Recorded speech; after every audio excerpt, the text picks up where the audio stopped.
예, 국정원이 헌재를 사찰해왔다는 보도가 나간 뒤에 지금 야당과 여당의 반응을 차례로 들으셨습니다. 그러니까 전직 국정원 간부가 일종의 내부 고발을 한 건데요. 오랫동안 사법부 정보 수집을 담당했던 국정원 4급 간부 A씨가 올해 초부터 헌법재판소를 전담 사찰해왔다. 이게 골자입니다. 이 간부는 헌재와 법조 관계자들을 두루 만나면서 탄핵에 대한 재판관들 견해가 어떤지를 파악해서 상부에 보고를 해왔다는 건데 이게 정말 사실이라면 탄핵 심판에 악용됐을 우려가 있는 거죠. 예, 중대한 범죄입니다. 국정원 측은 전면 부인을 하고 있습니다만 사안이 워낙 중대해서 저희가 좀 더 깊이 들여다봐야겠습니다. 더불어민주당 송영길 의원 연결을 하죠.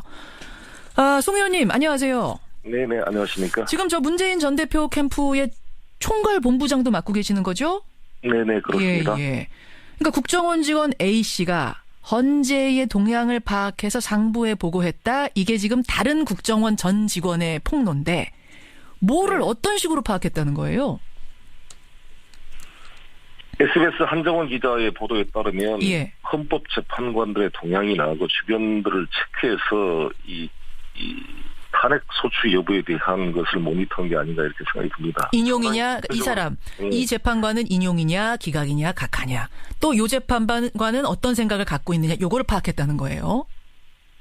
그게 가장 궁금한 사항이 아니겠습니까? 청와대 입장에서. 아하. 그래서 아무래도 이런 부분들이 지난번에 김기춘 비서실장 시절에 김명환 민정수석의 메모 같은 걸 보면 예. 사법부에 대한 여러 가지 체크하는 것들이 나오고 있을 뿐만 아니라 국정원이 그동안 댓글 사건이라든지 이 대법원장, 춘천지방법원장 사찰 문건 같은 것들을 있었던 걸 유추해 볼 때 예. 상당히 의심이 많이 갑니다. 예. 그 사찰 문건 여러분 기억하실 거예요. 양승태 대법원장이었죠. 등산을 뭐 어떻게 다닌다, 뭐를 좋아한다, 뭐를 싫어한다, 네. 뭘 어떻게 했다, 뭐 이런 개인적인 정보를 다 취합해서 위에 보고했다는 요 사찰. 네. 근데 원래 국정원이라는 곳은 대공, 대테러 관련된 거 아니면 어떤 국내 정보도 수집 못하게 돼 있는 거죠. 그렇습니다. 이 예. 국정원법 제3조에 따라서 이게 금지되어 있습니다. 이건 분명한 사실 불법. 사드 배치를 둘러싼 중국의 보복 조치 예상 이런 것들을 좀 국정원이나 이런 데서 해야 되는 거 아닙니까? 그런 것을 전혀 예상도 하지 못하고. 예. 그럼 이게 사실이라면 이걸 파악해서 누구한테 보고했다고 그 라인을 어떻게 보세요? 글쎄, 그건 또 파악을 해봐야 되겠습니다만, 우병우 전 수석이 청와대와 밀착돼, 지금도 뭐, 박근혜 남자로 알려져 있는 분이고, 또 이분이 심원원 국정원 조직도 있는 거 아니겠어요? 어허. 아주 옛날에 추 모 국장도 그렇고, 지금 최 모 처장도 아주 친한 관계로 알려져 있고, 예. 수시로 통화한 것으로 알려져 있습니다. 예. 이 우병우라는 분이 수사를 받은 그런 상황에서도 검찰국장과 천여 차례 통화를 했다 그러고, 그렇죠. 김수남 검찰총장과도 수시로 통화를 했다 그러니까, 예. 대한민국에 자기를 수사하는 검찰의 총수와 수시로 통화할 수 있는 사람이 참 있을 수 있겠습니까? 자신을 수사하는 검찰의 총수와 통화가 가능한 사람, 수시로 가능한 사람이 있을 수 있겠느냐. 결국 지금 그 폭로한 전직 간부에 따르면 우병우 수석하고 친분이 있는 국정원의 고위 간부가 있고 그 고위 간부가 직접 A씨한테 이걸 사찰해라, 헌재 사찰해라, 동향 파악해라 이렇게 지시를 했다는 폭로거든요. 그럼 결국 그 라인 타고 또 청와대로 갔을 거라고 보시는 거군요. 그렇습니다. 그래서 저희 당은 오늘 오후에 우리 김병기 의원, 조응천 의원, 신경민 의원, 이인영 의원 이렇게 네 분이 국회 정보위 위원입니다. 예. 우상 원내대표와 함께 예. 긴급 회의를 열어서 이에 대한 진상 조사를 할 생각입니다. 근데 이거를 이제 파악을 했어요. 어떤 재판관이 어떤 성향을 가지고 있고 어떤 쪽으로 지금 결론을 생각하고 있는가를 파악을 했다 하면은 그걸 어떻게 탄핵 심판에 이용한다는 거죠? 대통령이 직접 임명한 헌법재판관들이 있는 거 아니겠어요? 있죠. 세 분만 반대하면 기각될 수 있기 때문에 뭔가 같이 연결을 하려고 시도를 하지 않겠습니까? 물론 시도는 쉽지 않겠지만. 저는 어제도 우리 김문수 전 지사와 KBS 토론회를 했는데. 예. 기각을 확신을 하고 있어요. 그냥 분장실에서 이야기했을 때도. 김문수 지사가 이거 탄핵 기각될 거라고 확신하세요? 그렇게 한 분들이 많잖아요. 근데 분장실에서 서로 사적으로 이야기를 해도. 예. 무조건 기각될 거라 그래서 이분들이 뭔 정보를 알고나 아니면 뭐 그냥 자신들의 희망사항 아닙니까? 희망사항을 말하는 거겠죠. 근데 이런 혹시라도 예. 이러한 이 공작들이 병행되고 있다고 한다면 심각한 문제가 아니겠습니까? 그럴 리가 없겠지만 예. 이번 기회에 이러한 요소들을 차단하는 계기로 삼아야 된다 이렇게 생각합니다. 지금 국정원의 반응이 나왔어요. 국정원에서는 전혀 사실 무근이고 이건 명예훼손감이다. 또 뭐 여당도 반응 나옵니다만 아니 한 언론에서 나온 보도가 전부고 그 보도 역시 다른 증거 없이 그냥 전직 국정원 직원 말에만 의존한 건데 이거 어떻게 믿을 수가 있느냐 이건 어떻게 생각하세요? 여러 가지 더 확인을 해봐야 되겠습니다만 그 한 기자도 어제 이렇게 간접적으로 접촉을 해봤는데 예. 뭐 확실한 근거가 있다 이렇게 주장을 하고 있는 것이고 그래서 이번 계기로 더 정보위 차원에서 더 조사를 해볼 생각입니다. 아니 그 기자가 다른 근거가 있다, 확실한 근거가 있다 그렇게 말을 해요. 제가 직접 통화된 건 아니고요. 예. 간접적으로 뭐 듣기로는 근거가 있다라고 이렇게 주장하고 있다 그럽니다. 추가 예. 보도가 또 나올 수도 있다는 얘기군요.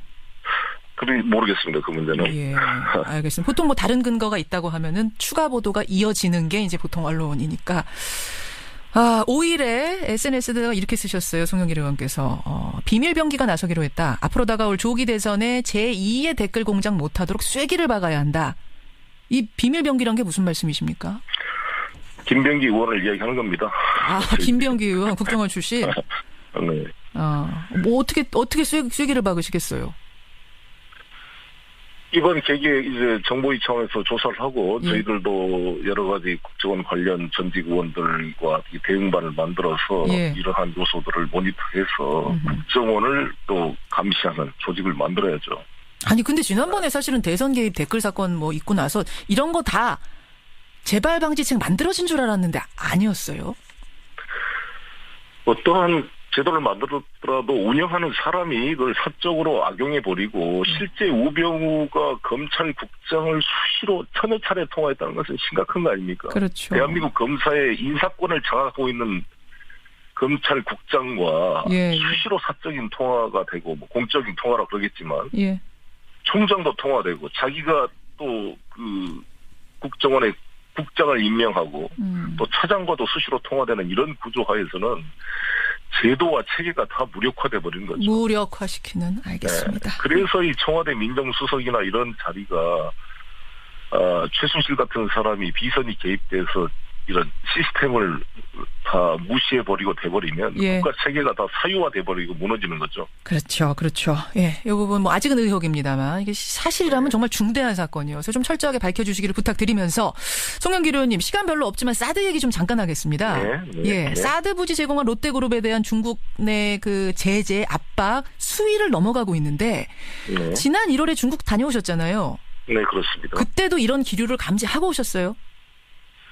우리 국민들이나 또 보수적인 분들은 사드 배치를 해버리고 나면 기정사실화돼서 중국도 어쩔 수 없을 것이다. 이러한 막연한 그 예상을 하고 있는 것 같아요. 예. 미국 측도 그러고요. 그러나 제가 만나본 중국 입장에서는 이게 그렇게 쉽게 넘어갈 사안이 아니다. 전략적 이해관계로 보이기 때문에 심각한 후유증이 발생하고 한중 관계가 아주 계속 악화될 가능성이 높습니다. 심각한 후유증. 그럼 어느 정도 보복까지, 어느 정도 타격까지 예상하시나요? 단교의 수준에까지 가겠다는 거 아니었어요? 단교 수준? 이게 사드 배치를 단순한 사드만의 문제가 아니라 이게 한미일 군사 공동체 강화로 제2의 나토로 보는 겁니다.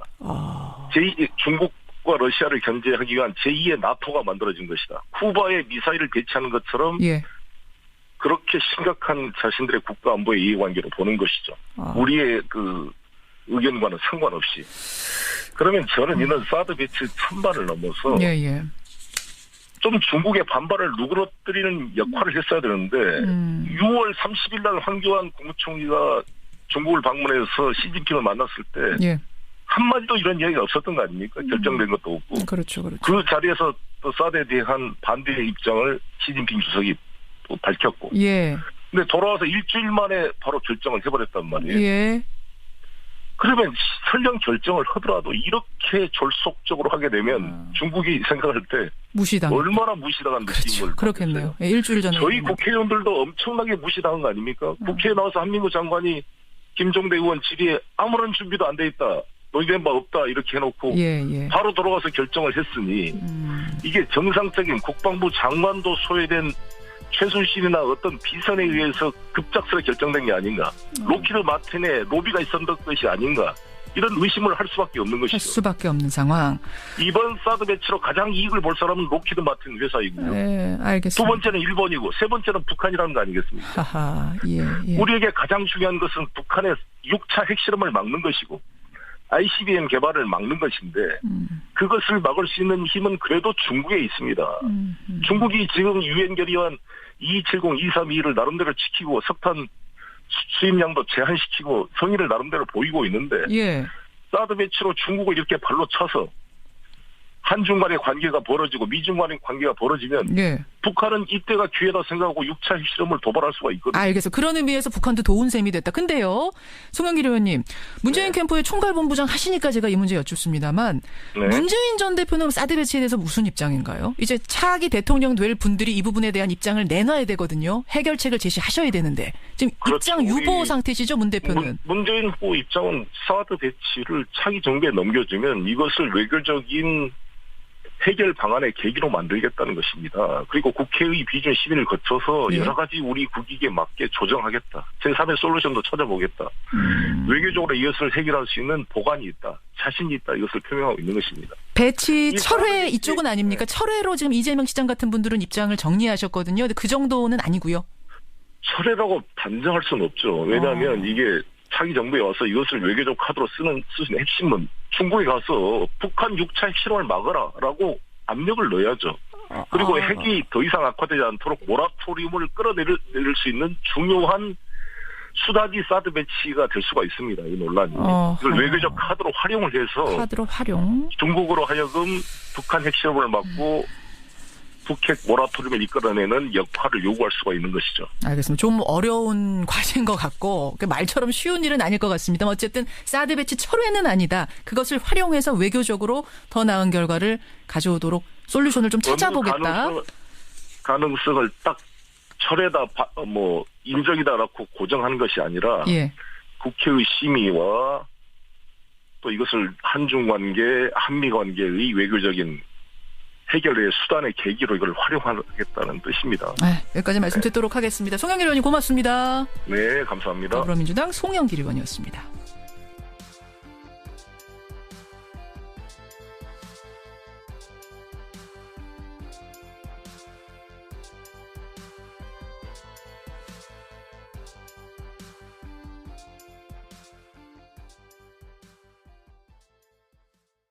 해왔다는 건데 이게 정말 사실이라면 탄핵 심판에 악용됐을 우려가 있는 거죠. 중대한 범죄입니다. 국정원 측은 전면 부인을 하고 있습니다만 사안이 워낙 중대해서 저희가 좀 더 깊이 들여다봐야겠습니다. 더불어민주당 송영길 의원 연결을 하죠. 송 의원님 안녕하세요. 네네 안녕하십니까. 지금 저 문재인 전 대표 캠프의 총괄본부장도 맡고 계시는 거죠? 네네 그렇습니다. 그러니까 국정원 직원 A씨가 헌재의 동향을 파악해서 상부에 보고했다. 이게 지금 다른 국정원 전 직원의 폭로인데 뭐를 어떤 식으로 파악했다는 거예요? SBS 한정원 기자의 보도에 따르면 헌법재판관들의 동향이나 그 주변들을 체크해서 이 탄핵 소추 여부에 대한 것을 모니터한 게 아닌가 이렇게 생각이 듭니다. 인용이냐 이 사람 이 재판관은 인용이냐 기각이냐 각하냐 또 요 재판관은 어떤 생각을 갖고 있느냐 요거를 파악했다는 거예요. 그게 가장 궁금한 사항이 아니겠습니까? 청와대 입장에서. 아하. 그래서 아무래도 이런 부분들이 지난번에 김기춘 비서실장 시절에 김명환 민정수석의 메모 같은 걸 보면 사법부에 대한 여러 가지 체크하는 것들이 나오고 있을 뿐만 아니라 국정원이 그동안 댓글 사건이라든지 이 대법원장, 춘천지방법원장 사찰 문건 같은 것들을 있었던 걸 유추해 볼 때 상당히 의심이 많이 갑니다. 그 사찰 문건 여러분 기억하실 거예요. 양승태 국정원이 헌재를 사찰해왔다는 보도가 나간 뒤에 지금 야당과 여당의 반응을 차례로 들으셨습니다. 그러니까 전직 국정원 간부가 일종의 내부 고발을 한 건데요. 오랫동안 사법부 정보 수집을 담당했던 국정원 4급 간부 A씨가 올해 초부터 헌법재판소를 전담 사찰해왔다. 이게 골자입니다. 이 간부는 헌재와 법조 관계자들을 두루 만나면서 탄핵에 대한 재판관들 견해가 어떤지를 파악해서 상부에 보고해 대법원장이었죠. 등산을 뭐 어떻게 다닌다, 뭐를 좋아한다, 뭐를 싫어한다, 네. 뭘 어떻게 했다, 뭐 이런 개인적인 정보를 다 취합해서 위에 보고했다는 요 사찰. 네. 근데 원래 국정원이라는 곳은 대공, 대테러 관련된 거 아니면 어떤 국내 정보도 수집 못하게 돼 있는 거죠. 그렇습니다. 이 예. 국정원법 제3조에 따라서 이게 금지되어 있습니다. 이건 분명한 사실 불법. 사드 배치를 둘러싼 중국의 보복 조치, 예상 이런 것들을